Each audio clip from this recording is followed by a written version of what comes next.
தமிழக வெற்றி கழகம். ஸோ இதை சொன்னதுமே நீங்கள் எல்லோரும் என்ன நினச்சிருப்பீங்க, இந்த மாதிரி நான் வந்து 100 வீடியோ வந்து பார்த்துட்டேன், விஜய் வந்து ஒரு கட்சி வந்து ஆரம்பிச்சிருக்காரு, ஸோ அதுக்கான அறிவிப்பு வந்து ஒரு 3 பேஜில் வந்து கொடுத்துருக்காங்க, ஸோ அந்த அறிவிப்பை வந்து நீ இப்போ வந்து படித்து காட்ட போகிற, அவ்வளோதானே, இதுக்காக நாங்கள் வந்து 10 நிமிஷம் இந்த வீடியோவை பார்க்கணுமா அப்படின்னு சொல்லிட்டு நீங்கள் கேட்கலாம். பேரோட சொல்றாரு. ஆனால் அதுதான் இல்லை. இந்த வீடியோவில் நம்ம என்னென்னலாம் தெரிஞ்சுக்க போகிறோம் அப்படின்னு பார்த்தீங்கன்னா, தமிழக வெற்றி கழகம், இதை நம்ம ஆங்கிலத்தில் எப்படி சுருக்கமாக சொல்லுவோம்னா டிவிகே அப்படின்னு சொல்லிட்டு சொல்லுவோம். இப்போது இந்த பேரை வந்து கட்சி பேரை யூஸ் பண்ணக்கூடாது அப்படின்னு சொல்லிட்டு ஒரு பிரச்சனை வந்து கிளம்பியிருக்கு. சொல்ல முடியாது, இந்த கட்சி பேரையை கூட மாற்ற வேண்டிய வந்து ஒரு நிலைமை வந்து வரலாம். ஸோ அது என்ன பிரச்சனை, யாரால பிரச்சனை அப்படின்றத பற்றியும் தெரிஞ்சுக்க போகிறோம். இப்போ வந்து தமிழக வெற்றி கழகம் அப்படின்னு சொல்லிட்டு ஒரு கட்சியை வந்து ஆரம்பிச்சிட்டாங்க. ஆனால் இந்த கட்சி ஆரம்பிக்கிறதுக்கான வரலாறுகள் என்னென்ன அப்படின்றத பற்றியும் தெரிஞ்சுக்க போகிறோம். வரலாறு மிக முக்கியம் அமைச்சரே. இதுக்கு முன்னாடி விஜயோட அப்பா இருக்கார்ல, எஸ்.ஏ. சந்திரசேகர், ஸோ அவர் வந்து ஒரு கட்சி வந்து ஆரம்பிக்கிறாரு. யார் பேர்லனா விஜய் பேர் மேலே. ஸோ அப்போ வந்து என்ன நடந்தது அப்படின்றத பற்றியும், இப்போ கடைசியாக விஜய் அவர்கள் வந்து ஒரு கட்சி வந்து ஆரம்பிச்சிட்டாங்க. ஸோ இப்போ அவர் கட்சி ஆரம்பிச்சதில் இருக்கக்கூடிய அந்த பாசிட்டிவ்ல என்னென்ன, நெகட்டிவ் என்னென்ன அப்படின்றத பற்றி தான் இந்த வீடியோவில் பார்க்க போகிறோம். Hi, hello, welcome to trending thoughts.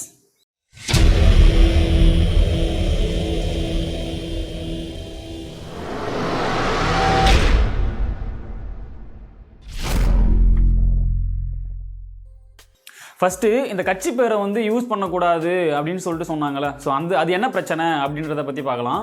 இப்போ தமிழக வெற்றி கழகம், அதாவது ஆங்கிலத்தில் சுருக்கமாக டிவிகே அப்படின்னு சொல்லிட்டு சொல்லுவோம். இப்போ அந்த தமிழக வெற்றி கழகம்னு சொல்லிட்டு தமிழில் சொல்கிறது வந்து எந்த பிரச்சனையும் இல்லை. ஆனால் நம்ம இங்கிலீஷில் சுருக்கி சொல்கிறோம்ல டிவிகே அப்படின்னு சொல்லிட்டு, இப்போ அதுதான் வந்து ஒரு பிரச்சனையாக இருக்குது.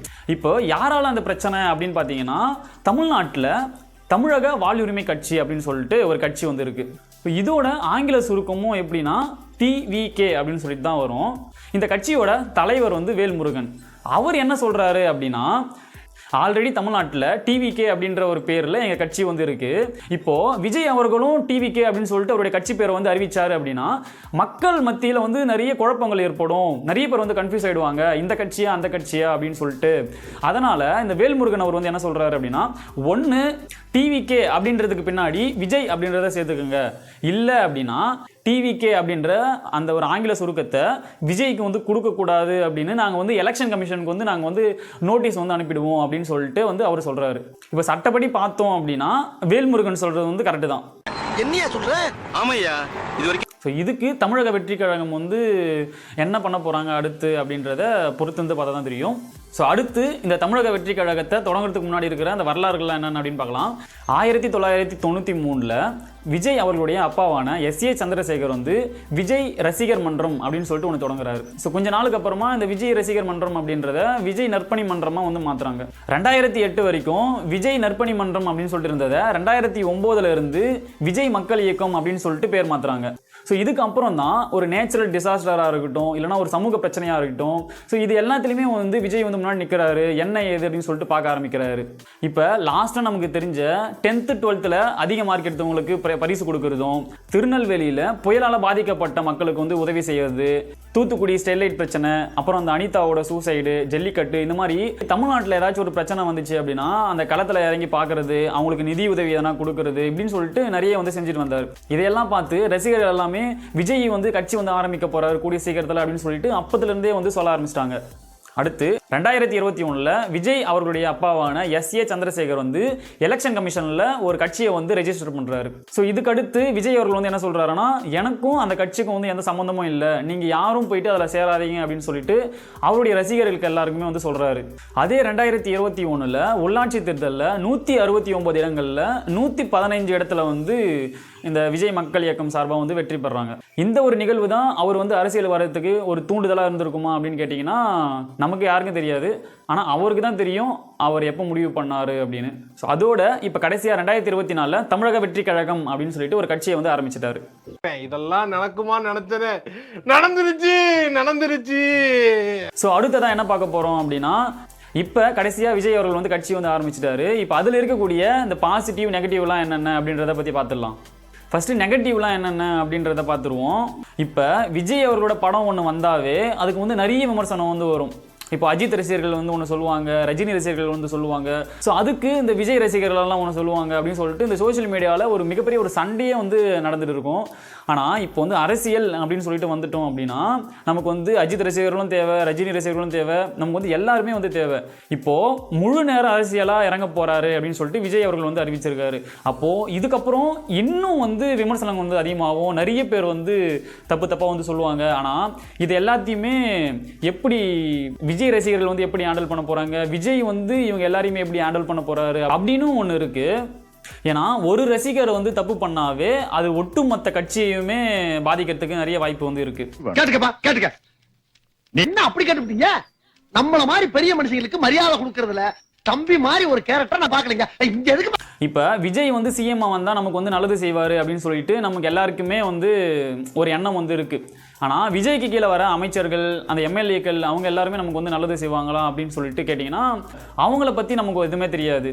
ஸோ அதுவும் வந்து ஒரு நெகட்டிவ் லிஸ்ட்டில் வந்து சேர்த்துக்கலாம். அடுத்து இப்போ சினிமா துறையிலேருந்து அரசியலுக்கு வராங்க அப்படின்னா அவங்கள வந்து கைட் பண்ணுறதுக்கு வந்து ஒரு பெரிய தலைவர் வந்து ஒருத்தர் இருக்கணும். இப்போ வந்து நம்ம எம்ஜிஆருக்கு வந்து அண்ணா இருந்த மாதிரி, இப்போ ஜெயலலிதா அவர்களுக்கு வந்து எம்ஜிஆர் வந்து இருந்த மாதிரி. ஸோ அப்படி விஜயை வந்து ஒரு கைடன்ஸ் பண்ணுறதுக்கு ஒரு பெரிய தலைவர் வந்து இல்லை. ஆமா. ஸோ அதுவும் ஒரு நெகட்டிவ் தான். ஸோ அடுத்து பாசிட்டிவ்லாம் என்னென்ன அப்படின்றதையும் பார்த்துருவோம். சினிமாவில் இருந்து அரசியலுக்கு வராங்க அப்படின்னா அவங்க வந்து படம் எல்லாம் நடித்து முடிச்சுட்டு படம்லாம் ஓடாத நேரத்தில் அந்த காலகட்டத்தில் தான் அவங்க வந்து அரசியலுக்கு வருவாங்க. ஆனால் விஜய் வந்து எப்படின்னா அவருடைய கெரியரில் உச்சக்கட்டத்தில் வந்து இருக்காரு.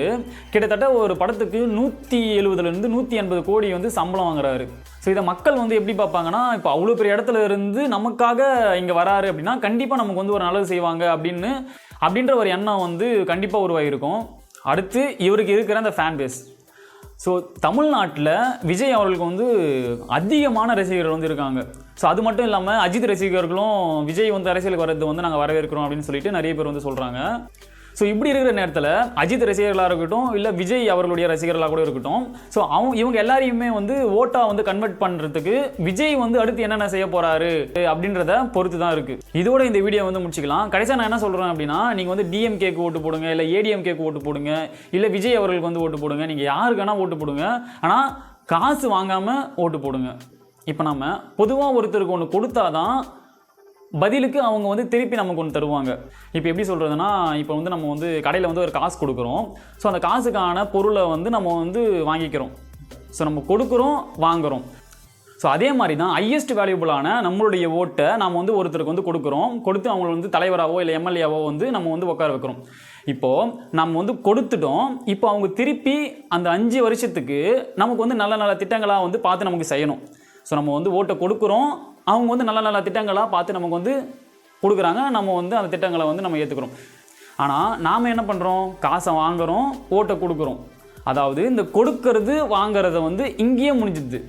அப்போது அடுத்த 5 வருஷத்துக்கு நீங்கள் அவர்கிட்ட எப்படி எங்களுக்கு இந்த திட்டங்களெல்லாம் செஞ்சு கொடுங்க அப்படின்னு சொல்லிட்டு நீங்கள் எப்படி கேட்பீங்க? ஆனால் செய்யணும். ஆனால் அவங்க என்ன சொல்லுவாங்க, நீங்கள் காசு வாங்கிட்டு தானே ஓட்டு போட்டீங்க, உங்களுடைய கொடுக்கல் வாங்கல் வந்து அங்கேயே முடிஞ்சிச்சு, இப்போ நீங்கள் எனக்கு என்ன பண்ணீங்க, நான் வந்து உங்களுக்கு செய்ய அப்படின்னு சொல்லிட்டு அவங்க வந்து கேள்வி கேட்பாங்க. ஓட்டை நீங்க போட்டேன்னு சொன்னதை விட ஓட்டை வித்தேன்னு சொல்லுங்கடா. இன்னும் 5 வருஷத்துக்கு ஓட்டை பத்தி பேசுறதுக்கு உங்களுக்கு யோக்கியதையே இல்லடா. வேணும். இங்க யாரு மேல தப்பு அப்படின்னா, மக்கள் நம்ம மேல தான் தப்பு. காசு வாங்குறத நிறுத்தினாதான் காசு கொடுக்கறவன் வந்து நிறுத்துவான். வணக்கம். 5க்கும் 10க்கும் சாராயத்துக்கும் விற்கிற பொருளாயா? அது மனுஷனோட தன்மான பிரச்சனையா? காசுக்காக ஓட்ட விற்கிறதும் பொண்டாட்டி பொண்ணை விற்கிறதும் ஒண்ணுதான்யா.